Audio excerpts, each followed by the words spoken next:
저는 멀리 한국에서 9시간을 비행기를 타고 여러분들 만나기 위해서 여기까지 왔습니다.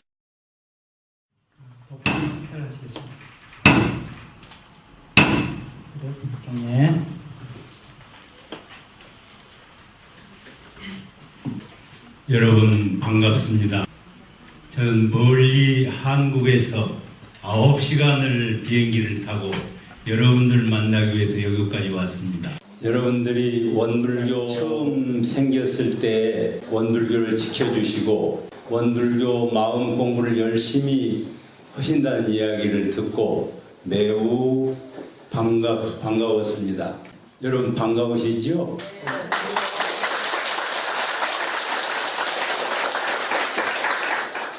사람이 성장을 하려면 종교의 진리를 만나는 것이 매우 중요한 일입니다. 원불교가 크게 큰 종교가 아니지만 여러분들이 원불교를 선택한 것은 전세 원불교와 깊은 인연이 있었다고 생각합니다. 원불교 교도님들에게는 신자란 말씀을 쓰지 않고 공부인이라는 말을 씁니다. 과거에는 종교는 믿음의 종교였습니다. 미래의 종교인들은 믿음과 동시에 믿는 내용을 알려는 노력을 해야 됩니다. 진리를 알고 난 다음에는 또 그 진리를 내 생활 중에 실천하려고 노력을 해야 됩니다. 그렇기 때문에 원불교에서는 믿음과 깨달음과 실천 세 가지를 잘 갖추도록 하기 때문에 공부인이라는 표현을 많이 쓰는 원불교를 만나서 원불교를 믿고 그 내용을 깨달으려는 많은 노력을 하시고 그리고 깨달아서 반드시 내 생활에 실천함으로써 원불교를 만나가지고 내 생활이 윤택해지고 향상되는 생활을 하도록 하여야 원불교를 만난 의미가 있는 것입니다. 오늘 말씀드릴 내용은 우리들이 생사 내생이 있는 것인가 영생이 있는 것인가 있다면 어떤 식으로 있는 것인가 그리고 그것을 어떻게 준비해야 될 것인가 그런 말씀을 드리고 싶습니다. 다소 이 내용이 심각하고 우울하고 걱정되는 내용일 수도 있습니다. 모든 종교는 이 생사에 대한 대답을 가지고 있습니다. 만일에 이런 대답을 갖지 않았다면 종교로서는 조금 문제가 있다고 생각합니다. 불교를 다니면서 생사에 대해서 깨달음을 얻는다면 여러분 영생을 얻는 것과 같습니다. 죽음은 두려운 것이 아닙니다. 왜냐? 내생이 있기 때문입니다. 죽음은 섭섭한 것이 아닙니다. 내생에 또 인연들을 만나기 때문입니다. 마치 내일이 있듯이 내일을 잘 살기 위해서 오늘을 훌륭하게 살면은 내일이 더 훌륭한 내일이 되는 것과 같습니다. 여러분들은 지금 어디를 향해서 시간 열차를 타고 여행을 하는 것입니다. 태어난 것은 어디로 가지요? 시작한 것은 어디로 갑니까? 태어난 것은 죽음이라는 것을 향해서 가고 있습니다. 시작은 끝을 향해서 가는 것입니다. 여러분들은 죽음을 향해서 걸어가고 있는 것입니다. 믿어지세요?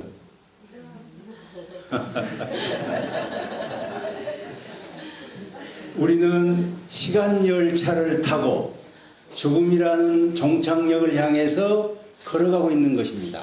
젊은 사람은 더 길게 가겠죠. 나이가 드신 분은 더 짧을 수가 있습니다. 여기 안 죽을 사람도 있습니까? 여러분들은 오래 살든지 짧게 살든지 다 죽어야 됩니다. 그 섭섭한 일이죠.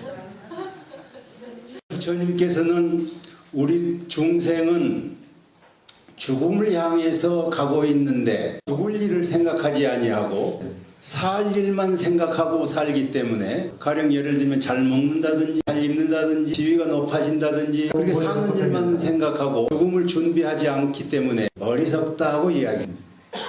여러분들은 그렇지 않죠? 어떻습니까? 저도 그랬습니다. 저는 대학을 다닐 때 체육대회를 했습니다. 그때 내 친구 하나가 체육을 하다가 운동을 하다가 목이 부러졌습니다. 그래서 이 목 이하가 마비가 됐습니다. 병원에 입원시켰죠. 목만 살아있었습니다. 그 그가 죽을 때 나에게 이야기를 했습니다. 아무래도 죽을 것 같다. 그런데 내생이라는 게 있는 거냐? 저는 그렇게 내생을 물었을 때 대답을 해줄 수가 없었습니다. 부처님께서는 있다고 말했다. 그래서 그걸 믿는다. 그런데 그 후로 그 친구는 죽었습니다. 제가 장례를 지내는데 여러 가지 노력을 했습니다. 그때 저에게는 큰 화두가 있었습니다. 과연 내생은 있는 것인가? 많은 고뇌를 했습니다. 책도 읽어보았습니다. 그리고 명상을 통해서 깨달음을 얻기 위해서 노력을 해서 결론을 얻었습니다.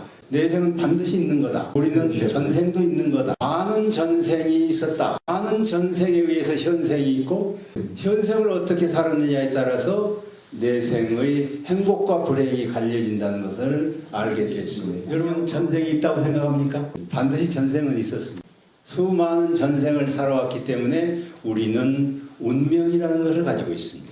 내가 왜 여자가 됐나요? 왜 내가 남자가 됐나요? 나는 왜 예쁘게 생겼나요? 나는 왜 바람직하지 못한 육체를 가졌나요? 나는 왜 러시아에서 태어났나요? 나는 왜 한국에서 태어났나요? 그런 것들이 과거에 내가 어떻게 살았느냐에 따라서 현생이 결정이 되는 것입니다. 우리는 알 수 없는 운명이 있습니다. 왜 저런 남편을 만났을까? 왜 저런 부인을 만났을까? 이상하지 않습니까? 그런 것들이 전부 전생의 지은 바에 의해서 현생이 결정되는 것입니다. 그리고 우리가 현생을 어떻게 살았냐에 따라서 내생의 운명이 결정이 되는 것입니다. 여러분들이 내생의 운명을 행복한 운명을 만들고 싶으시죠? 그래서 내생 공부를 해야 되는 것입니다. 부지런히 해야 됩니다. 세상에는 생사관에서 세 가지 가르침이 있습니다. 첫째는 한 생뿐이라고 생각하는 사람이 있습니다. 현생만 있다고 생각하는 거지요. 육체가 죽으면 아주 없어진다고 생각하는 사람, 많은 사람들이 그렇게 생각을 해요. 두 번째는 현생과 내생, 이생이 있다고 생각하는 사람들. 그것은 기독교의 내세관입니다. 기독교는 현생이 있고 현생의 심판을 받아가지고 다음 생이 천국 아니면 연옥을 간다, 그렇게 가르칩니다. 내가 생각할 때는 그것은 틀린 대답이 아니고 완전한 대답이 될 수가 없다고 생각합니다. 과거가 있고 현재가 있고 미래가 있듯이 전생이 있고 현생이 있고 내생이 있다는 것이 불교의 주장이고 원불교의 주장입니다. 이걸 삼생관이라고 말합니다. 여러분 승용차를 타시죠? 승용차가 기사가 없어도 갈 수 있습니까? 반드시 승용차는 기사와 차가 있습니다. 마찬가지로 여러분의 육체가 있습니다. 여러분의 육체 속에는 나를 운전하고 다니는 마음이 있습니다. 여러분의 이 승용차는 매우 좋은 차입니다. 그걸 운전하는 여러분들이 영혼이 있는 것입니다. 영혼이 오늘 법회에 가자 그렇게 해서 여기까지 여러분 육체를 운전해 갖고 오셨죠? 맞습니까? 네. 여러분 운전수가 내 말을 듣죠? 여러분들이 영혼이 내 말을 듣는 겁니다. 그런데 차를 오래 쓰면 어떻게 되지요? 낡아가지요? 그러면 공장에서 고칩니다. 고치다 고칠 수가 없게 됩니다. 그럼 폐차처분 어디요? 여러분도 태어났을 때 참 예뻤죠? 우리도 차처럼 낡아가지고 늙는다고 이야기합니다. 피도 늙고 코도 늙고 그러잖아. 그러면 병원에서 고치죠. 승용차를 고치듯이 우리도 병원에 고칠 수가 없게 됐을 때 우리는 죽었다고 이야기합니다. 장례를 치르죠. 승용차가 폐차처분 시키는 것과 같아요. 그런데 승용차를 폐차시키고 운전기사는 새로운 차를 사지요. 여러분들의 육체라는 승용차가 폐차 처분이 되면 영혼이라는 것이 남습니다. 그거예요. 그 주인공, 그것이 남아요. 그 영혼이 어머니 아버지를 만나서 다음 생으로 갑니다. 이해가 됩니까? 혹 이해가 되시지 않을 수도 있습니다. 반드시 영혼은 있는 것입니다. 이제 영혼이 허공에 머물러 있다가 49일이 되면은 대체적으로 어머니 아버지를 정합니다. 한국에서는 삼신 할머니한테 잘 보여야 한다고, 그래야 아이를 갖는다고 말합니다. 여러분들이 할머니들은 다 그렇게 기도했어요. 그건 다른 것이 아니고 아버지와 어머니와 태어날 영혼이 잘 맞았을 때 내생이 결정이 되는 것입니다.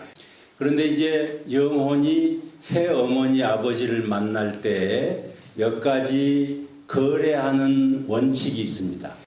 잘 들어보세요. 영혼이 어디로 가는가?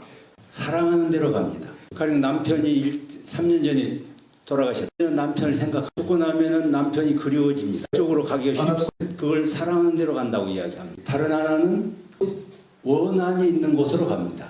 어째서 이해가 됩니까? 이 원한이 있으면 그 집에 가가지고 갖고 싶어지죠. 한국 속담에 많은 복덕을 짓지 않으면 부자가 3대 갈 수가 없다, 그런 말이 있습니다. 왜 그럴까요? 부자가 머슴을 부릴 때 돈을 적게 준다든지 일을 너무 많이 시킨다든지 그러면 이 종은 주인에 대해서 원한을 갖습니다. 그러면 그 머슴이 죽고 난 다음에 원수를 갚기 위해서 그 집에서 태어납니다. 그 집이 손자가 되든지 딸이 되든지 그래가지고 집안을 망치는 경우를 우리는 보았죠. 이야기하면은 누굴까 그런 생각도 하겠죠. 여러분들이 자녀들이 반드시 나에게 좋은 일만 하는 게 아닙니다. 어머니 앞에서 먼저 죽을 수도 있죠. 사고를 해서 가슴 아프게 만들죠. 그걸 전부 원한이 있어서 온다고 이야기할 수는 없어도 상당한 부분이 그것이 맞는 이야기. 원수는 가족이나 주변에 오는 것입니다. 보복하기 위해서지요. 이렇게 하면 누가 원수인가 그런 생각하겠죠. 오해가 있을 것 같아서 다시 말씀을 드립니다. 원수는 왜 생기나요? 좋은 사이에 신용을 잃을 때 원수가 바뀝니다. 사랑하는 사람이 배신을 하면은 미운 사람으로 바뀌죠. 그래서 여러분들이 지금 나 원수라고 생각되는 사람은 반드시 그 전에는 사랑하는 사이였다는 생각을 하면 됩니다. 원수에 대해서 이해가 되셨어요? 그래 여러분들이 원수를 여기 사람이 나를 애를 먹이니까 원수다 생각되는 사람은 그 사람은 그 전에는 나하고 사랑하는 사이였다고 이해를 하시면 된다. 이해가 됐어요? 그 다음에 영혼이 거래할 때 비슷한 데로 갑니다. 음악을 하는 사람들은 음악하는 집에서 태어나는 걸 좋아합니다. 또 미술을 하는 사람도 마찬가지죠. 유유가 모아서 모은다 그런 뜻이에요. 그렇게 거래하는 걸 이해가 되시죠? 이제 마음 공부를 많이 한 사람은 이 어머니를 택할 건가 다른 어머니를 택할 건가 그러한 자유가 있는 것입니다. 여러분들에게 다시 걱정스러운 이야기를 하겠습니다. 가령 여러분들이 죽어가지고 사랑하는 사람을 향해서 갔습니다. 그곳에는 태어날 수가 없는 처지일 수도 있습니다. 방산을 했다든지 또는 임신을 했다든지 그럴 경우에는 어떻게 해야 될까요? 살아있을 때는 그걸 구별합니다. 여기 태어날 수가 없다고 생각해요. 영혼의 상태일 때는 그런 분별을 잘 못합니다. 마치 꿈을 꾼 것처럼 몽롱한 그런 상태이기가 쉽습니다. 그래가지고 잘못 태어나는 수가 있습니다. 여러분 이해가 잘 안 가겠지만 이해가 잘 안 갈 거예요. 동물이 될 수도 있습니다. 이해가 잘 안 되시죠? 그건 그럴 수가 있는 것입니다. 그렇게 거래한다는 것은 불행한 일입니다. 여러분 꿈을 꿀 때 나쁜 일을 하는 경우도 있죠? 되게 꿈을 꾸면 반대로 한다고 그럽니다. 여기도 그런 건 잘 모르겠습니다. 한국에서는 집에 불난 꿈을 꾸면 반대로 복권을 산다고. 꿈은 뒤집혀 보이지요. 죽었을 때 영혼은 대체적으로 분별을 정확하게 할 수가 없습니다. 근데 마음 공부를 열심히 한 사람은 영혼일 때도 정확하게 분별을 할 줄 알아요. 그 때문에 마음 공부라는 것이 중요한 것입니다. 지금은 어떻게 내 생을 준비할 것인가 그에 대해서 설명을 하겠습니다. 여러분 표정을 보니까 다 이해가 된 것 같아요. 깨달으심이 빠르네요. 내 생을 위해서 우리가 늘 현생에 준비할 일은 좋은 인연을 많이 맺어두는 일입니다. 좋은 인연 환경이 되면 내가 성장할 수가 있죠.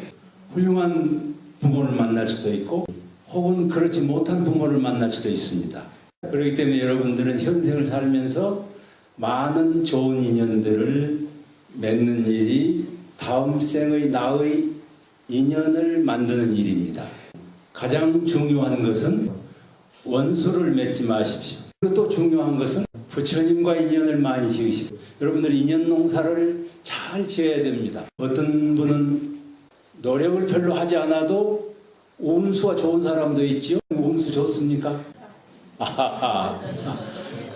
그 운수는 누가 나에게 가져다 줍니까? 다른 사람에게 내가 베풀었던 것을 다음 생에 거두는 것을 우리는 운수라고 이야기합니다. 가령 예를 들면은 조상의 묘를 잘 쓰면은 부자가 된다, 그런 이야기를 하는 사람들 보았습니다. 그건 잘못된 생각입니다. 내가 다른 사람에게 은혜를 많이 베풀고 받지 않았던 것들이, 그것이 다음에 나한테 오는 것입니다. 보통 장사를 하는 것은 주고받는 거지요. 끝이 나지요. 그러나 우리는 가족에게 많은 것들을 주지요. 받을 생각을 하지 않고 계속 줍니다. 그런 것들이 다음 생에 나에게 은혜롭게 다가오는 것을 우리는 재수가 좋다, 온수가 좋다. 만일에 다른 사람에게 해를 많이 끼친 사람은 다음 생에 노력을 많이 해도 계속 운수가 나빠집니다. 재수가 없다고 이야기하지요. 그래서 여러분들에게 제가 부탁하고 싶은 건 다음 생을 위해서 계속 누구에겐가 주변 사람에게 끊임없이 도움을 주는 사람이 되어야 합니다. 많이 주셨나요? 되도록이면 주십시오. 그리고 또 주었다는 생각을 마십시오. 그러면 이자가 쳐가지고 많이 옵니다. 자, 그러면은 다음 생을 위해서 인연과 복덕을 내가 지어서 내가 받는다, 이것에 대한 설명을 이해가 되시죠? 여러분도 자녀를 키워보셨을 테니까 어떤 아이는 더 이상하게 뭐가 많이 생기는 아이가 있습니다. 또 다른 아이는 집이 어려워가지고 또 도움을 못 주는 경우도 있지요. 그 아이가 지은 것을 지금 받는 것입니다. 그래서 여러분들은 많은 복덕을 지으십시오. 내가 끼친 것이 여러 사람에게 혜택을 주는 것이 더 많은 복덕을 가져옵니다. 그 이야기에 대해서는 참 드릴 말씀이 많은데 시간이 없어서 여기서 끊고, 죽음에 대했을 때 어떤 태도를 취해야 될 거냐, 이게 이제 본질입니다. 시간이 어때요? 시간이 조금 짧게 빨리 하셔야지 이제 질문은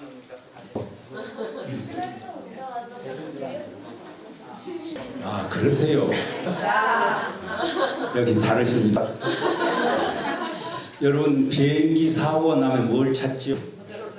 블랙박스라는 걸 찾아요. 그 블랙박스 속에는 비행기의 과거가 다 담겨있기 때문입니다. 그걸 분석하면 사고의 원인을 찾기 위해서 여러분들의 영혼 속에는 블랙박스와 같은 기능을 가진 함장식이라는 것이 있습니다. 여러분들이 과거가 녹음되어 있는 녹음 테이프와 같은 기능을 여러분들의 영혼 속에는 가지고 있는 것입니다. 여러분 이런 걸 경험했을 겁니다. 보면은 처음 만났어도 굉장히 가깝게 느껴지는 사람이 있죠. 그 원인이 뭘까요? 그렇죠. 대답 잘 하셨어요.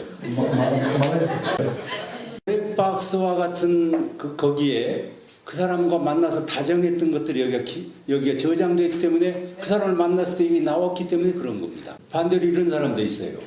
저 사람 괜히 처음 만났을 때나 오래 만났어도 미운 사람이 있죠.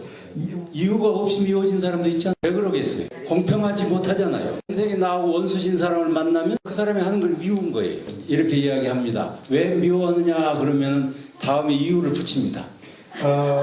미운 마음이 먼저 나오고 이유는 나중에 붙인 거예요. 이유가 사실이 아니고 미워했던 감정이 사실인 거예요. 그것은 내 녹음기에 그렇게 저장이 된 것이 풀려나온 것입니다. 이걸 업주머니라고 이야기합니다. 이걸 카르마라고 이야기하죠. 여러분들 전부 그런 창고 하나씩을 가지고 있어요. 아시겠죠? 그걸 인식한다는 게 참 중요한 일입니다. 그것에 의해서 내 생이 이제 결정이 됩니다. 그런데 거기에는 몇 가지 저장되는 것이 중요한 몇 가지가 있는데, 하나는 여러분들이 성격이 저장이 됩니다. 성질이 느리한 사람도 있죠. 성질이 급한 사람도 있죠. 그래 어머니들은 그럽니다. 몸은 놔주어도 성격은 놔줄 수가 없다고 이야기합니다. 그래 어머니들이 그런 이야기를 하죠. 태생이 그렇다.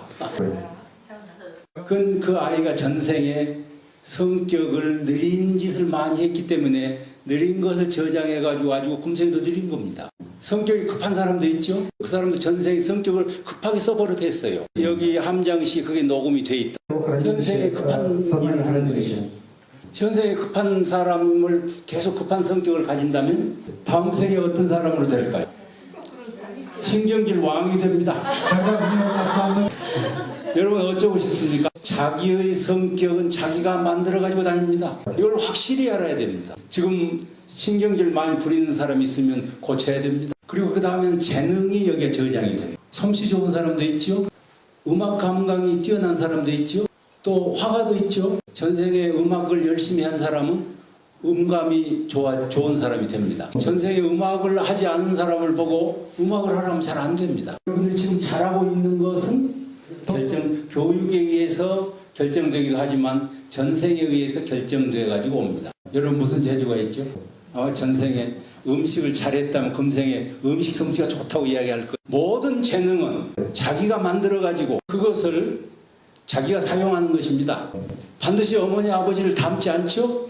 왜 그렇겠어요? 전생에 그렇게 닦아갖고 왔기 때문에 그런 거예요. 그리고 우리들에게는 사람과 사람의 관계를 저장해 갖고 옵니다. 부부가 50년이라든지 40년을 살면서 서로 사랑을 나눕니다. 그리고 사랑의 감정을 여기다가 저장을 하지요. 죽어서 헤어졌어요. 다음 생에 우연히 만났어요. 그 사람은 뭐 그렇게 좋은 거예요. 그런 저변의 이야기를 알겠지요. 여기 녹음 테이프라는 아주 중요한 함장식이 있다는 걸 여러분들이 이해를 하셔야 됩니다. 그 저변의 생사에 대한 저변의 이야기를 했습니다. 사람이 사진을 찍을 때 샷다를 누를 때 표정을 잘 해야죠. 아무리 예쁜 얼굴을 가졌어도 그때 찡그렸으면 찡그렇게 나오잖아요. 그와 같이 죽어갈 때 내가 어떤 마음의 상태를 가졌느냐에 따라서 훌륭한 다음 생으로 갈 수도 있고 그렇지 못한 다음 생을 갈 수가 있어요. 간단한 설명을 드리겠습니다.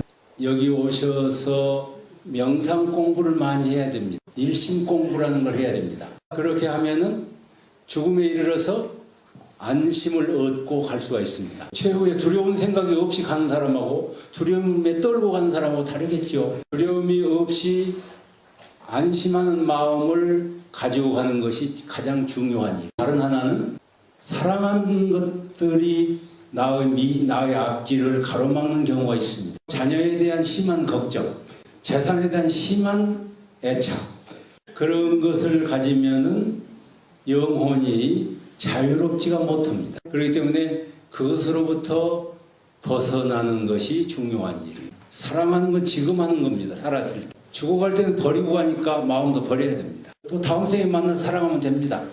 그렇게 애착으로부터 벗어나는 것을 해탈이라고 이야기합니다. 안심과 해탈 두 가지가 중요합니다. 그리고 다른 하나는 주변 사람들이 나를 위해서 빌어주는 사람이 많으면 좋습니다. 운동선수들이 운동을 할 때 응원꾼이 많으면 힘이 나잖아요. 그렇듯이 나를 위해서 빌어주는 사람이 많으면 내가 힘이 돼가지고 좋은 곳으로 가기가 쉽습니다. 성직자가 빌어준다면 더 좋겠죠. 그래서 이제 죽어갈 때 안심과 해탈과 빌어주는 사람이 많은 것을 지금부터 준비를 하시면 다음 생이 두려움 없는 다음 생이 될 것입니다. 행복한 다음 생이 되도록 우리가 준비를 잘 합시다. 오랜 시간 경청을 해주셔서 감사합니다. Большое спасибо за вашу такую добрую